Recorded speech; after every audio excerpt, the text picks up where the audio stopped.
A 7.1 magnitude earthquake in the Richter scale has hit the southernmost islands of the Japan. That is near the Kagoshima. On the other side of this island, we have of course, the Sakurajima volcano. You can see the geographical location. This is the earthquake starting. 4 times the speed up. Of course, this is a long video, so I have to speed it up for you. During the traffic, you can see that cars are stopped. In the buildings, actually, you can see it. The date is written there, 8th of the August, and 8th of the 8th, 2024. And this is where the people were playing bowling. And they're trained actually from childhood in the schools. When there is an earthquake, go under the table. Anything that protects your body. Your body is soft and brittle, and the table and anything else is more strong than your body. And this, of course, may end up in a tsunami. This video is not probably from that time, from today. These are the earlier videos probably. I will show you also a video, dramatic video from the 2011 tsunami that we had there. I cannot confirm that video was from the today, but this is the 2011 one. You can see the whole sea actually invading the land like a wall of water.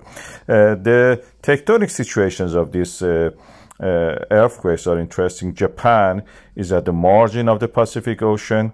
We have the Okhotsk plate and the Philippine plate in contact with the Amora plate, a microplate of the Eurasia. When they go underneath, these two plates hit one of them, which is a denser one. That is the oceanic plate made of basalt. This is a dense rock. It goes subducting under the lighter, less dense continental plate, and that leads to this setting, and undergoing creates the wedge of the material ahead of it, and Japan is created by that wedge of material. Earthquakes happen there. I have a video about this wedge, which we call accretionary wedges, and they are responsible for many of the earthquakes in the coastal areas, including Canada, Iran, and elsewhere. Taiwan also is one of those places. Watch that. Vancouver Island earthquakes are quite common. In the 2022, we had more than 2,200 earthquakes. Some of them really strong historically. We have a very strong magnitude 9 earthquakes in the Richter scale. This is because we have a similar situation to what we see in the Makran coast of Iran, in the north of the Indian Ocean, where the Indian Ocean plate and Indo-Arabian African plate are pushing against the Iranian plate and Eurasian plate, creating something which is called accretionary prism.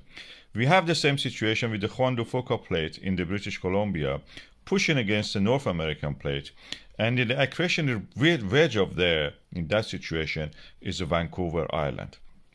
So Vancouver Island is an accretionary wedge, very similar to the Balochistan of Iran, the Makran coast there, where the extension in the Juan de Fuca and the Pacific Ocean creates a subduction on the west side, on the east side, where the Juan de Fuca plate and the Explorer plate are undergoing subduction, sinking down under the North American plate, creating these accretionary wedges, which are folded ground and jumble of sediments, all kind of sediments, rising and creating this island that we call Vancouver Island, as you can see here. On the back of it, we have the British Columbia volcanoes. You can't believe it. Yes, we have the same in the Basman, Balochistan also. And we have even one mud volcano. I'm sure that there is in British Columbia some mud volcanoes must be there, because we in the Basman and the Makran area of Iran, we also have this situation. Mud volcanoes are very common there. And we have this chain of the volcanoes coming from the St. Helens and Mount Rainier and others, continuing to Canada. We never hear about it, but we have volcanoes there. Anyway, they have decided not to talk about the bad things about. Yeah, that's the way of, promoting your country. So, earthquakes in Vancouver Island. The last one was just last week.